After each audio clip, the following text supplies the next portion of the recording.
Hello friends, ओम श्री गणेशाय नमः। जय श्री कृष्ण। आप सभी का स्वागत है आपके अपने यूट्यूब चैनल पर।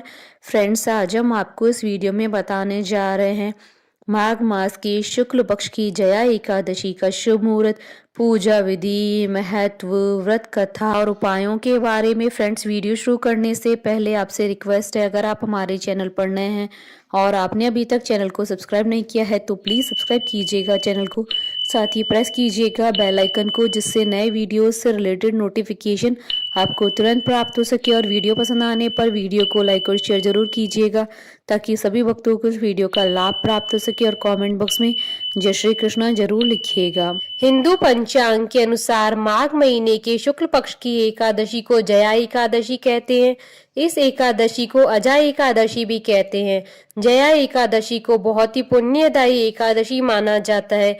यह एकादशी का व्रत करने से सभी तरह के पापों से मुक्ति मिल जाती है।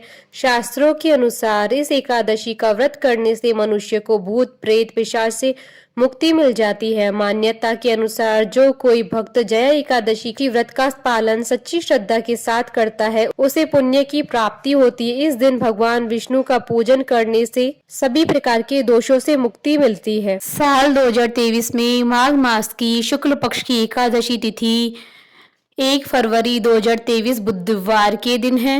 इस दिन विष्णु जी की पूजा की जाती है। उन्हें पुष्प, जल, अक्षत, रोली तथा विशिष्ट सुगंधित पदार्थ अर्पित किए जाते हैं। इस दिन व्रत करना बेहद फलदायी होता है। मान्यता है कि जो व्यक्ति इस दिन व्रत करता है उसे भूत प्रेत पिशाच जैसी योनियों में जाने का भय नहीं रहता है।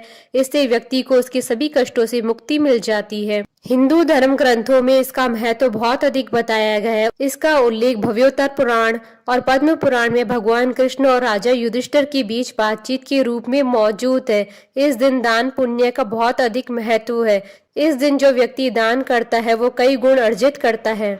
जया एकादशी की पुण्य के कारण मनुष्य सभी पापों से मुक्त होकर जीवन के हर एक क्षेत्र में विजय प्राप्त करता है और मोक्ष का अधिकारी हो जाता है। भगवत पुराण में बताया गया है कि जो मनुष्य समस्त भौतिक तथा सांसारिक सुख प्राप्त करना चाहते हैं, उन्हें जया एकादशी का व्रत अवश्य करना चाहिए। फ्रेंड्स, अब आइए जानते हैं जया एकादशी के शुभ मुहूर्त के बारे में।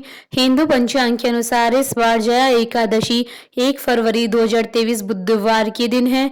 माघ शुक्ल एकादशी तिथि प्रारंभ होगी 31 जनवरी 2023 को सुबह 11:53 पर और माघ शुक्ल एकादशी तिथि का समापन होगा 1 फरवरी 2023 को दोपहर 2:01 पर। उदय तिथि के आधार पर जया एकादशी का व्रत 1 फरवरी 2023 को रखा जाएगा। व्रत पारण का समय रहेगा 2 फरवरी 2023 को सुबह 7:12 से सुबह 9:24 तक और हरिवासर समाप्ति का समय रहेगा 2 फरवरी 2023 को शाम 4:26 पर। फ्रेंड्स, अब आइए जानते हैं जया एकादशी की पूजन विधि के बारे में। जया एकादशी व्रत के लिए उपासक को व्रत से पूर्व दशमी के दिन ही एक ही समय सात्विक भोजन ग्रहण करना चाहिए। व्रती को संयमित और ब्रह्मचर्य का पालन करना चाहिए। प्रातः काल स्नान के बाद व्रत का संकल्प लेकर धूप, दीप, फल और पंचामृत आदि अर्पित करके भगवान विष्णु की श्री कृष्ण अवतार की पूजा करनी चाहिए। रात्रि में जागरण कर श्री हरि के नाम के भजन करने चाहिए। द्वादशी के दिन किसी जरूरतमंद व्यक्ति या ब्राह्मण को भोजन कराकर दान दक्षिणा देकर व्रत का पारण करना चाहिए। जया एकादशी व्रत कथा। धर्मराज युधिष्ठिर बोले, हे भगवान, आप स्वदेज, अंडज, उद्दिज और जरायुज चारों प्रकार के जीवों की उत्पन्न और पालन तथा नाश करने वाले हैं। अब आप कृपा करके माघ शुक्ल एकादशी का वर्णन कीजिए। इसका क्या नाम है, इसके व्रत की क्या विधि है और इसमें कौन से देवता का पूजन किया जाता है। श्री कृष्ण कहने लगे कि हे राजन, इस एकादशी का नाम जया एकादशी है। इसका व्रत करने से मनुष्य ब्रह्म हत्या आदि पापों से छूटकर मोक्ष को प्राप्त होता है तथा इसके प्रभाव से भूत पिशाच आदि योनियों से मुक्त हो जाता है। इस व्रत को विधि पूर्वक करना चाहिए। अब मैं तुमसे पद्म पुराण में वर्णित इसकी महिमा की एक कथा सुनाता हूँ। देवराज इंद्र स्वर्ग में राज करते थे और अन्य सब देवगण सुख पूर्वक स्वर्ग में रहते थे। एक समय इंद्र अपनी इच्छा अनुसार नंदन वन में अप्सराओं के साथ विहार कर रहे थे और गंधर्व गान कर रहे थे। उन गंधर्वों में प्रसिद्ध पुष्पदंत तथा उसकी कन्या पुष्पवती और चित्रसेन तथा उसकी स्त्री मालिनी भी उपस्थित थे। साथ ही मालिनी का पुत्र पुष्पवान और उसका पुत्र माल्यवान भी उपस्थित थे। पुष्पवती गंधर्व कन्या माल्यवान को देखकर उस पर मोहित हो गई और माल्यवान पर काम बाण चलाने लगी। उसने अपने रूप लावण्य और हाव भाव से माल्यवान को वश में कर लिया। हे राजन, वह पुष्पवती अत्यंत सुंदर थी। अब वे इंद्र को प्रसन्न करने के लिए गान करने लगे, परंतु परस्पर मोहित हो जाने के कारण उनका चित्त भ्रमित हो गया था। इनके ठीक प्रकार न गाने तथा स्वर ताल ठीक न होने से इंद्र इनके प्रेम को समझ गया और उन्होंने इसमें अपना अपमान समझकर उनको शाप दे दिया। इंद्र ने कहा, हे मूर्खो, तुमने मेरी आज्ञा का उल्लंघन किया है, इसलिए तुम्हें धिक्कार है। अब तुम दोनों स्त्री पुरुष के रूप में मृत्यु लोक में जाकर पिशाच रूप धारण करो और अपने कर्म का फल भोगो। इंद्र का ऐसा शाप सुनकर वे अत्यंत दुखी हुए और हिमालय पर्वत पर दुख पूर्वक अपना जीवन व्यतीत करने लगे। उन्हें गंध, रस और स्पर्श आदि का कुछ भी ज्ञान नहीं था। वहां उनको महान दुख मिल रहे थे। उन्हें एक क्षण के लिए भी निद्रा नहीं आती थी। उस जगह अत्यंत शीत था, इससे उनके रोंगटे खड़े रहते थे और मारे शीत के दांत बजते रहते थे। एक दिन पिशाच ने अपनी स्त्री से कहा कि पिछले जन्म में हमने ऐसे कौन से पाप किए थे जिससे हमको यह दुखदायी पिशाच योनि प्राप्त हुई है। इस पिशाच योनि से तो नरक के दुख सहना ही उत्तम है, अतः हमें अब किसी प्रकार पाप नहीं करना चाहिए। इस प्रकार विचार करते हुए वे अपने दिन व्यतीत कर रहे थे। देव योग से तभी माघ मास में शुक्ल पक्ष की जया नामक एकादशी आई। उस दिन उन्होंने कुछ भी भोजन नहीं किया और न ही कोई पाप कर्म किया, केवल फल फूल खाकर ये दिन व्यतीत किया और सायंकाल के समय महान दुख से पीपल के वृक्ष के नीचे बैठ गए। उस समय सूर्य भगवान अस्त हो रहे थे। उस रात को अत्यंत ठंड थी, इस कारण वे दोनों शीत के मारे अति दुखित होकर मृतक के समान पड़े रहे।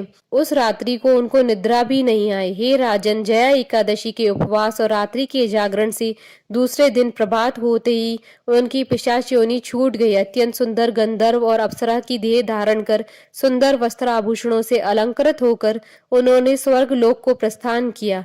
उस समय आकाश में देवता उनकी स्तुति करते हुए पुष्प वर्षा करने लगे। स्वर्ग लोक में जाकर इन दोनों ने देवराज इंद्र को प्रणाम किया। इंद्र ने इनको पहले रूप में देखकर अत्यंत आश्चर्यचकित हुआ और पूछने लगा कि तुमने अपनी पिशाच योनि से किस तरह छुटकारा पाया, सो अब बतलाओ।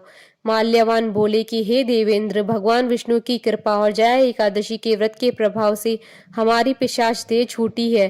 तब इंद्र बोले कि हे माल्यवान, भगवान की कृपा और एकादशी का व्रत करने से न केवल तुम्हारी पिशाच योनि छूट गई है, वरन हम लोगों के भी वंदनीय हो गए, क्योंकि विष्णु और शिव के भक्त हम लोगों के वंदनीय हैं, अतः आप धन्य हैं। अब आप पुष्पवती के साथ जाकर विहार करो।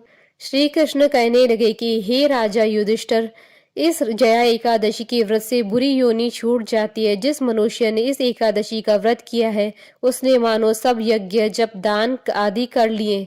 जो मनुष्य जया एकादशी का व्रत करते हैं वे अवश्य ही 1000 वर्ष तक स्वर्ग में वास करते हैं। माँ लक्ष्मी और विष्णु भगवान को प्रसन्न करने के उपाय। जया एकादशी के दिन उपाय से भाग्य के दोष दूर हो जाते हैं और भगवान विष्णु के साथ देवी लक्ष्मी की कृपा भी प्राप्त होती है। भगवान विष्णु को पीले फूल अर्पित करें। घी में हल्दी मिलाकर भगवान विष्णु को दीपक करें।